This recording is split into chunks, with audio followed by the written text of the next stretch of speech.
You know, it'd be great if we could all afford the best toys and spend all kinds of money on what we're doing. But sometimes you have to take the budget route.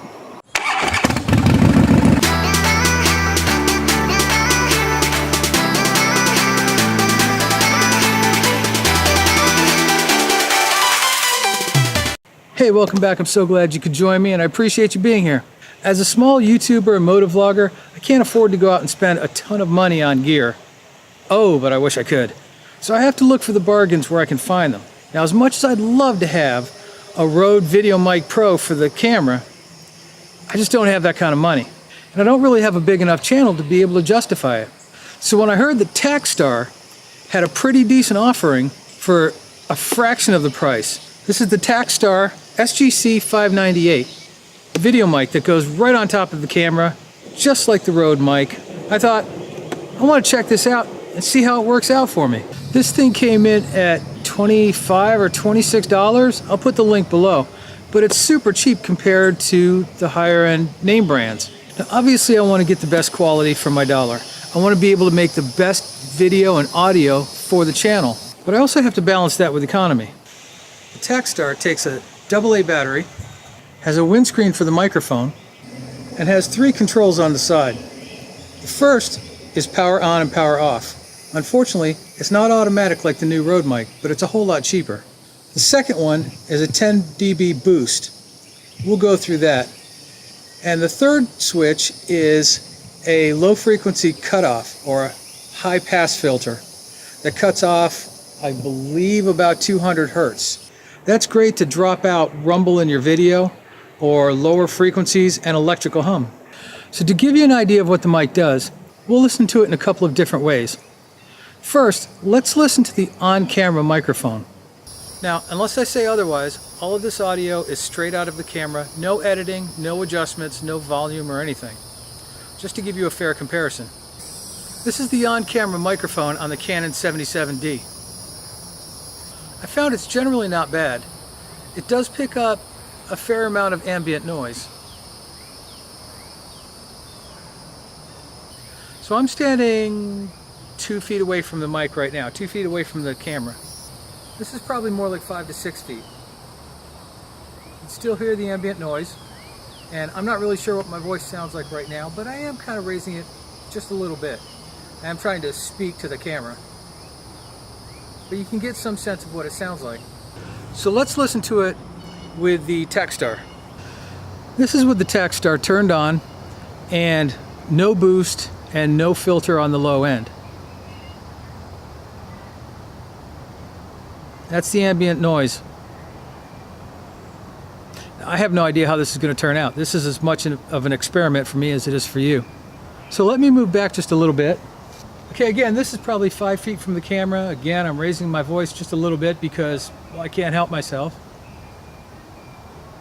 I'm a little bit off center, but I am further away as well.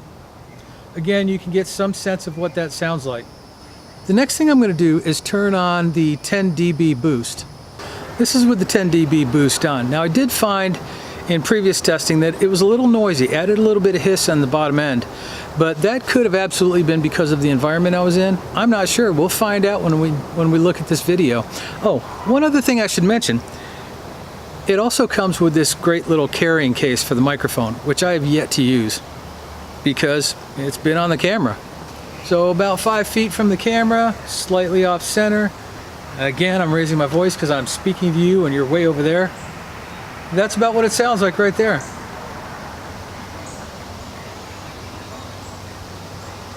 For the final test, this is the high pass filter turned on, or the low frequency filter. This should filter out any low frequencies or hums or anything like that, anything bassy, so it'll bring out voice better. What you probably can't hear right now are all the mosquitoes buzzing around my head because that's a little lower frequency. Just to keep everything equal, let me go back, and I'm talking slightly off center.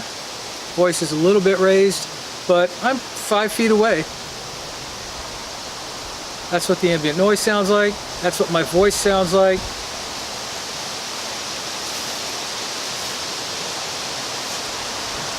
So that's the mic. I have a feeling, just in the little bit that I've played with it, that it's going to be great. It's good. Got a little bit of breeze blowing, so we'll find out how the windscreen works. Okay, that's again with the filter off and the 10 dB boost off. So this is just the microphone's on and you're hearing my voice. Now what I'm going to do now is go through processing. So what I like to do, regardless of any microphone that I'm using, I like to add a little bit of compression to the voice just to level it out a little bit. And I like to do a little bit of noise filtering in case there's any hiss or hum or anything on the bottom end, just to bring out that voice a little bit more and drop any of that ambient noise away. Finally, if I'm getting a loud audio from the voice, and I don't think it's going to be an issue here, so I'm probably not going to end up doing it, but I also like to put in a little declipper, because sometimes the audio, especially if I'm using my lapel mic, will clip just a little bit because I've got it turned up so high. So I like to throw a little declipper on there just to clarify the top end. So that's the Takstar SGC-598. I think I got that right. What do you think? I think I'm going to be impressed with it. I'll let you know. I'll put it in the video. It'll either get a thumbs up or, yeah, I'm not so sure. But that's my review. I don't know how long the battery lasts. I haven't used it that much. I think there's some info on the website. 10 hours comes to mind, but that might be crazy. Don't take me at my word on that. You could, of course, always use a rechargeable AA. I mean, if it lasts 10 hours, that's a lot of video, as long as you remember to turn it off. Now, my big problem was the first time I did video with it, I forgot to turn it off, so I got a whole lot of nothing. But, you know, these are first world problems. These are problems that everybody has to deal with a mic that doesn't automatically turn itself on and off, so it's not that big a deal. It's a learning curve. You know, one thing I really like about this mic is, with my lapel mic, my beard always got caught in it or hit against it or something, so I got a lot of extraneous noise. And I'm really hoping that with this mic, we can get rid of that. It puts the audio on camera, so I don't have to record to a second source and sync everything up. If this works, it's going to help me out a lot. There it is. I hope you found that useful. If you did, like the video, share it with somebody else who you think might like it, and if you haven't already, please subscribe to the channel. It means a lot to me. It gives me encouragement. It rolls in the money. Okay, it doesn't make me any money, but it gives me encouragement, so please subscribe. That said, thank you very much for joining me, and I will see you next time. Thanks.